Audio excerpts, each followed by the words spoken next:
welcome everybody to this very special episode of the AskBonBon Show. I am your host, Bonnie Bruder, where we bring you real conversations about what matters most and introduce you to the people and the tools to create the life that you love. You have just been watching a video by the incredibly talented painter and artist, Hutton Snellings. And we have a very special treat because she is coming to us live today from one of my favorite cities, Atlanta, in Buckhead. So Hutton, welcome to the show. Thank you. I'm so excited to be doing this. Well, we're very excited to have you. As you know, New York is very much into the art scene, so it's just an incredible gift to have such a talented artist. So you have a remarkable story. You have been painting since the age of about 14, is that right? Yes, ma'am. I had my first art show when I just turned 14 and have always known that's what I wanted to do since. That's so incredible. So can you tell the viewers just a little bit about how you got started and how you knew at such a young age that that was your passion? Well, I've always loved any type of design, especially houses, interior decor, and all that type of thing. So I was looking through a magazine and saw a painting one night. It was like 11 o'clock at night on a school night.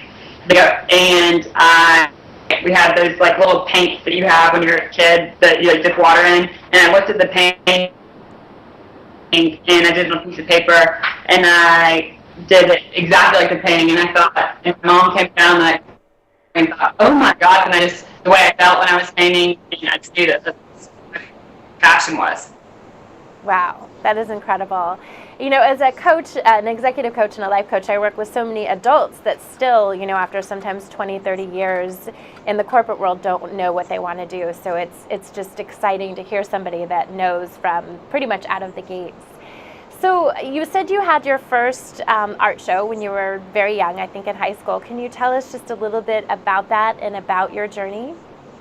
Well, actually, I had, where I went to school, the Lovett School was so great about hosting art shows for their students. So I did that. And then one of my mom's good friends also did a show where she was displaying her jewelry. And I had displayed my stuff. And that just kind of confirmed that when people came and saw it, even at a young age, they liked my style and liked my technique. And so it just confirmed that I could do this and that's something worth following. That's amazing. And I know I read an article on you when I was researching you for the show, and I know that you've done a lot of really great events where you've been involved with fundraising, that sort of thing. Can you tell us just a little bit about some of your upcoming events and what you're working on? Well, we just, I definitely love doing fundraising things and I love doing stuff right now, I've been working with the Georgia Epilepsy Foundation, which is something that I feel very passionate about. And so we just donated a couple pieces for their gala. And then currently I have 2 shows. We just did the installation at Neiman Marcus at Lenox, and we will have an event on Thursday night there. And that series is called Instinct. And I'm so excited about this series because I think the one thing that has made me follow my own path and stuff is just sticking to my gut with everything. So the fact that I have this series at Neiman Marcus is so exciting. That is very exciting, obviously. So having an upcoming show at ADAC and then at our showroom Rumpson. So there's just a bunch going on. I'm so excited with everything. That is incredible. So I know, again, being here in New York, there are so many people that have this passion and this drive to be artists and to succeed at it, and so few people do. So how does it feel for you to be, again, so early on in your career, in the big scheme of things, and to be such a big success? I think it's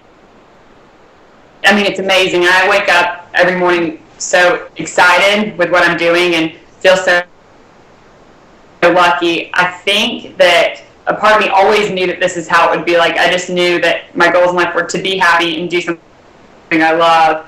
And so I think that because I really, if you look at my paintings at my first art show, the layers and the backgrounds have stayed, like, always stuck to the same style. And so to be able to be successful doing something that, and staying true to myself is probably the thing I'm most proud of.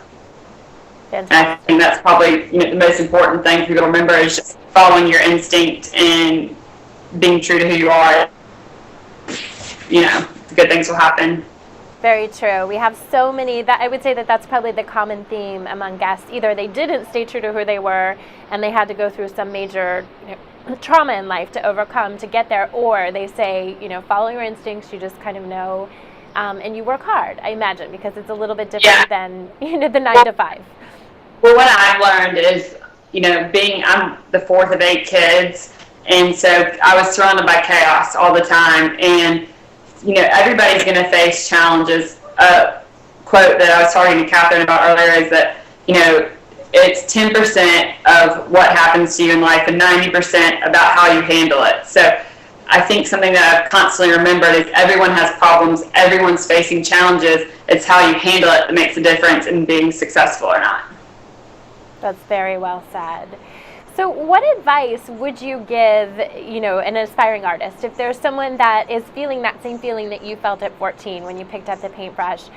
Looking back over your 10-year career so far, what advice would you give that person?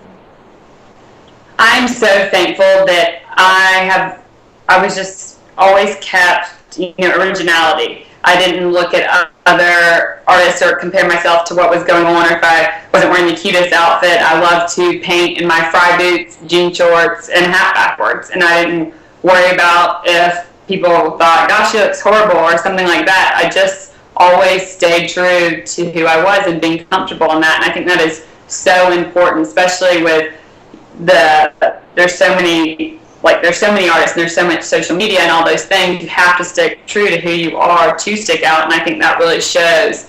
And I've tried, my main goal is to stay focused on what I want and who I want to be and not let that get clouded.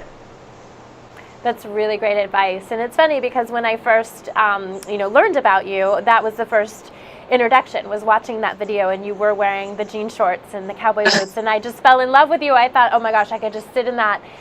It looked like you were in a loft all day long and watch you paint, because you could really feel that authenticity. You could feel that you are on your path. You're doing exactly what you're supposed to be doing, and that really shines. That really comes through. Well, I always laugh because people are like, just be yourself, and I say, if I could hide this, I would. But I'm just always, I think, just being myself has been the biggest, huge, help for me, because people like, someone who's genuine and stuff, and think just not hiding anything has been a great factor. Fantastic. Well, you've obviously had a tremendous amount of success over the last decade, but what is next for you? If you had a magic wand, what do you want to create in your career next? My goal, I look up to certain people in Atlanta, everywhere, and I would love to create. I look up to Sarah Blakely, she's done Spanx, and she was so passionate about an idea and created a brand, and that is something that I would like to do, because I think that I do have a story, and I want people to realize that you don't have to, do things to be well known. You can just stick to your true dream, and just like Sarah Blakely and other people, I think it's awesome when they have an idea and create a brand from it. So that's something I would love to do.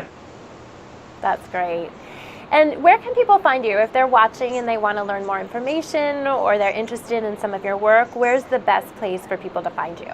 So if they go to huttonsnellings.com or Rumpson Home, and I think their site is rumpsongifts.com. That's like where most of my art is. That's our showroom. So that would be the place, and hopefully they'll keep seeing the other places as well. Great. Hopefully I'm going to see you on my wall soon in my New York apartment. Yeah, I love that. We need to set up something. The next time I come to Buckhead, I'm definitely coming to Cats to shop. Yeah. So that's exciting. It's the place to be. We've set up a studio at the top of it, so I paint there as well. So I'm always there. Oh, wonderful. And so what really drives you? You know, obviously you've had this passion, you have this path that you're on, but you know, what drives you each and every day when you get up and you get to paint? What is that kind of, you know, motivating factor that you feel is behind your work? To be honest, I'm such a person, and this is what drew me to CAD as well, because I hadn't met anybody not many people in the business world who were so keen on being positive. And I would like to wake up every morning just being motivated and positive. And so I think that's what drives me. When I'm positive things happen. So I get up in the morning and I know that I want to make a name for myself and get my art everywhere I can and just be proud of it. So I think the main thing that motivates me is my goal to always be proud of what I'm doing in my artwork. So I just wake up every morning with that concept. That is great. I definitely share that belief with you as well. And you know, it's so true.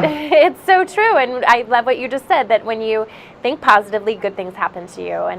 And that really is, I think, the secret in life and why people have success. There's really no secret when you dissect it back and you realize that this is your mindset and this is your passion and you're following that. And so great things are happening to you. It's unlike we were talking about challenges, whenever I do face something, and you know, of course, nothing comes easy, so you're always going to face challenges, but I just consider them growing pains, and it makes you, that much stronger, or, rather than focus on the problem, I always like to try to find the solution. So it makes you that much, one step ahead.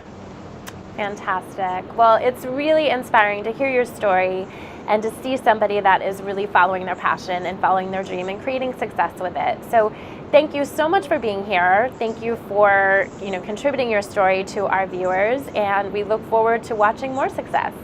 Thank you. I appreciate it. All right. We will be right back with some more incredible people that are following their passion.